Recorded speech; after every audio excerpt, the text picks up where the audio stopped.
चलिए सीधे रुख करते हैं बेंगलुरु का। सीएम योगी की तस्वीरें मिल रही हैं, उनका संबोधन चल रहा है।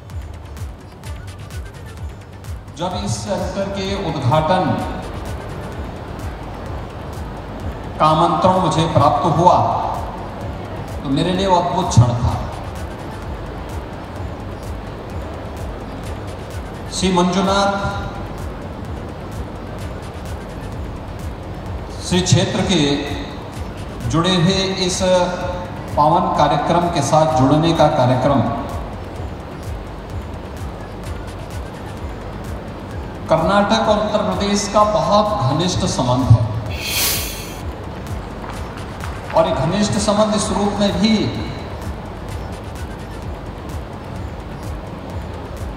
कर्नाटक की परंपरा में भगवान श्री मंजुनाथ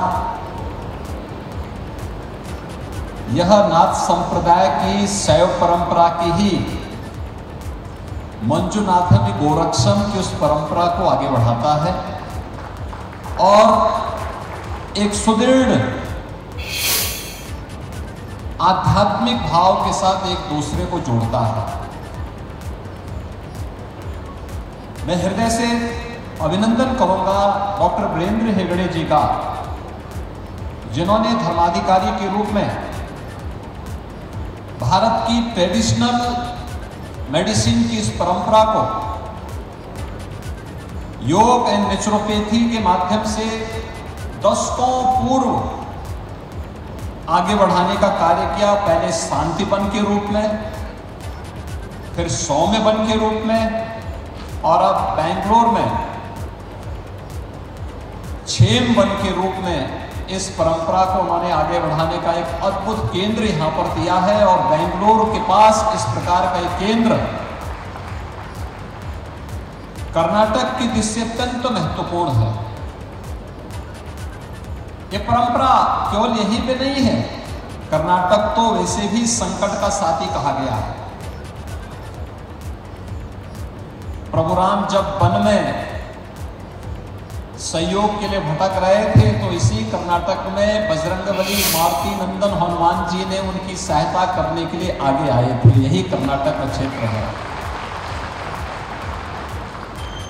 और बजरंगबली हनुमान की सहायता से उस समय जो मजबूत सेतुबंध का निर्माण हुआ था वह भारत में राम राज्य की स्थापना का आधार भी बना था। राम राज्य की इस आधारशिला को मजबूत करने की जो प्रथम भूमि मानी जाती है वह कर्नाटक मानी जाती है। और कर्नाटक की धरती, चाहे वह श्री कालभैरवेश्वर मंदिर आदि चुनचुनगिरी मास्तानम की पूज्य परंपरा के साथ जुड़े थे, पूज्य महास्वामी श्री श्री बाल गंगाधर स्वामी जी महाराज के सानिध्य में और वर्तमान में पूज्य स्वामी निर्मलानंद नाथ स्वामी जी महाराज के सानिध्य में आदि चुनचुनगिरी के माध्यम से चलने वाली आध्यात्मिक और सेवा के शिक्षा और स्वास्थ्य संबंधी हुए तमाम प्रकल्प जो न केवल कर्नाटक राज्य में बल्कि पूरे भारत में भी और देश की दुनिया के तमाम अन्य देशों में सेवा के इस प्रकल्प को आगे बढ़ाने का कार्य कर रहे हैं।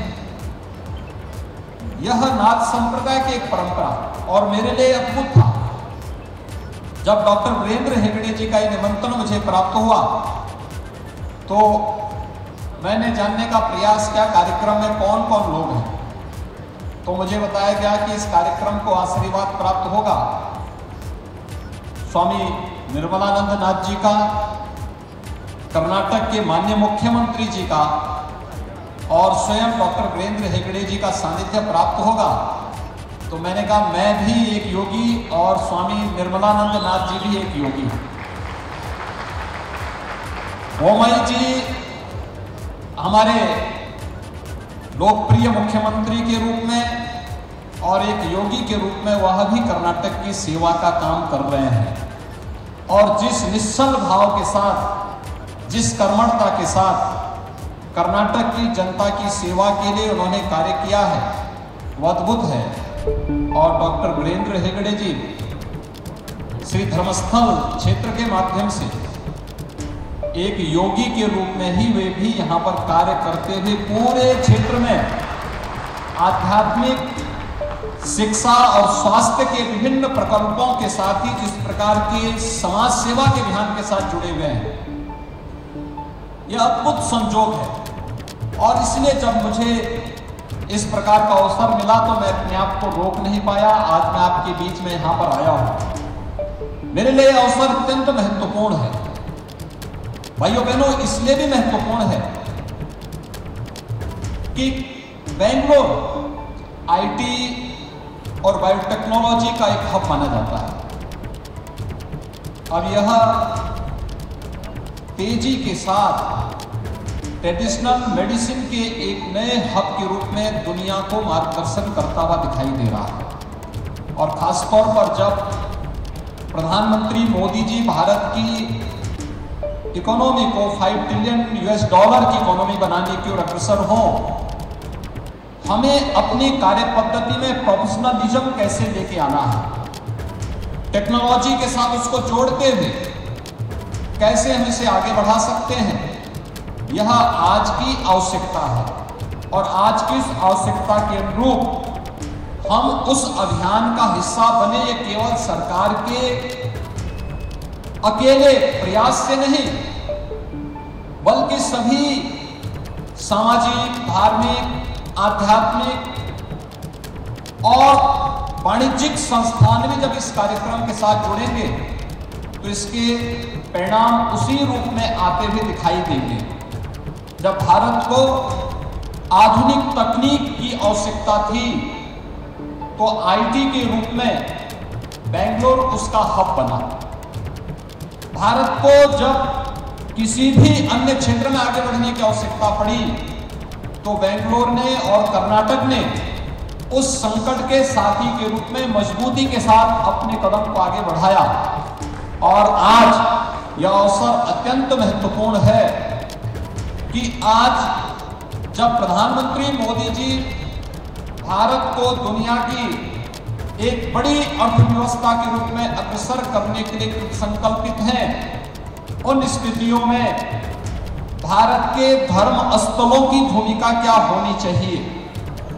इस भूमिका के लिए आपने देखा होगा विश्व योग दिवस के अवसर पर प्रधानमंत्री मोदी जी मैसूर में आकर के योग दिवस का शुभारंभ करते हैं।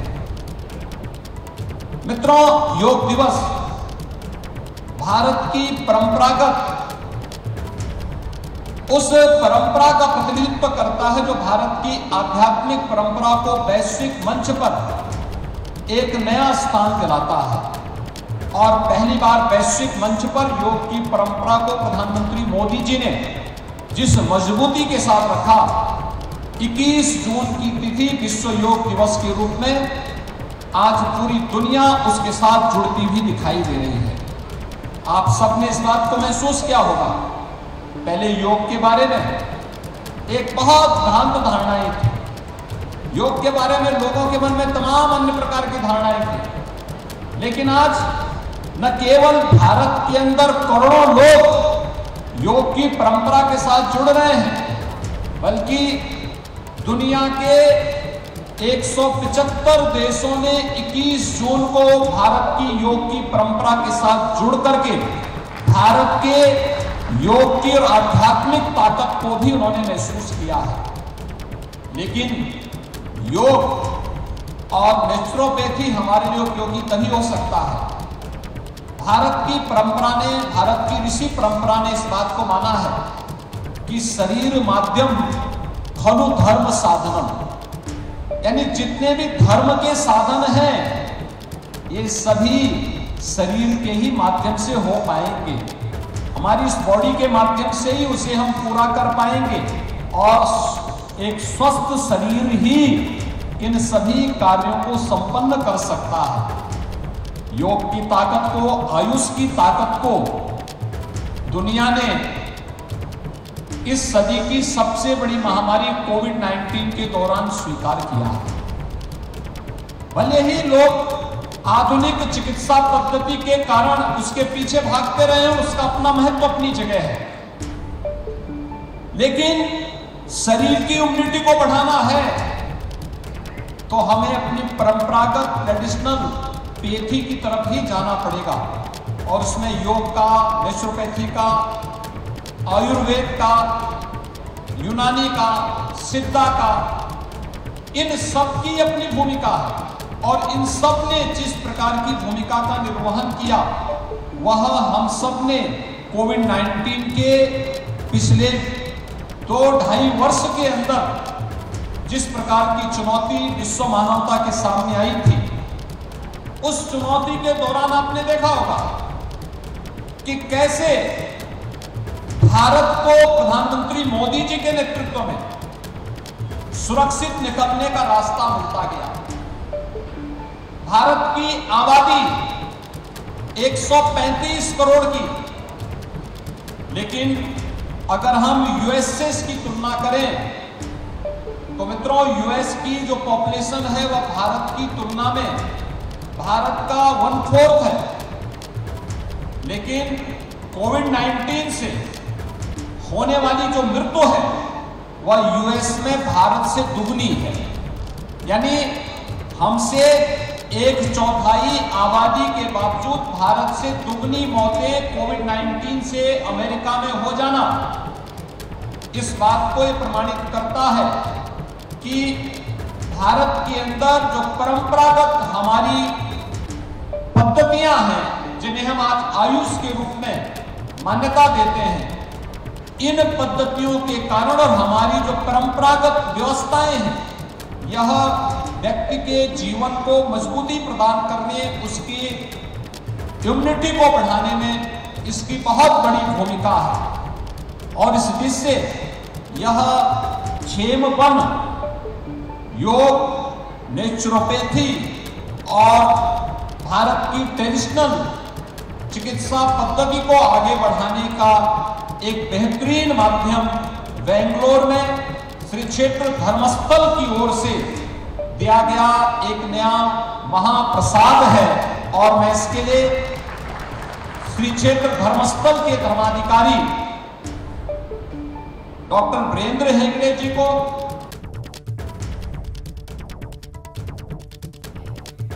तो देखिए, योग और नेचुरोपैथी यानी प्रकृति से किस तरीके से स्वास्थ्य समस्याओं से समाधान पाया जा सकता है, ये एक बड़ा वेलनेस सेंटर है। इसके उद्घाटन कार्यक्रम में आमंत्रित किया गया और वहीं पर संबोधन चल रहा है इस वक्त मुख्यमंत्री योगी आदित्यनाथ का। योग के साथ किस तरीके से प्रकृति को जोड़ा जाए और वेलनेस की ओर आगे बढ़ा जाए, ये बड़ा सेंटर है, काम करता है। और आमंत्रण किस तरीके से, मंजुनाथ स्वामी का भी जिक्र आया, वो तमाम चीजें भी कहते नजर आए मुख्यमंत्री योगी आदित्यनाथ। और कोरोना का जिक्र किया उन्होंने, किस तरीके से कोरोना की चुनौतियां, जहां अंग्रेजी दवाइयों के आगे जहां सीमाएं समाप्त हुई, वहां पर नेचुरोपैथी ने और योग ने इस पूरे बीड़ा को उठाया। और तो बेंगलुरु से ये संबोधन सुन रहे थे आप मुख्यमंत्री योगी आदित्यनाथ का।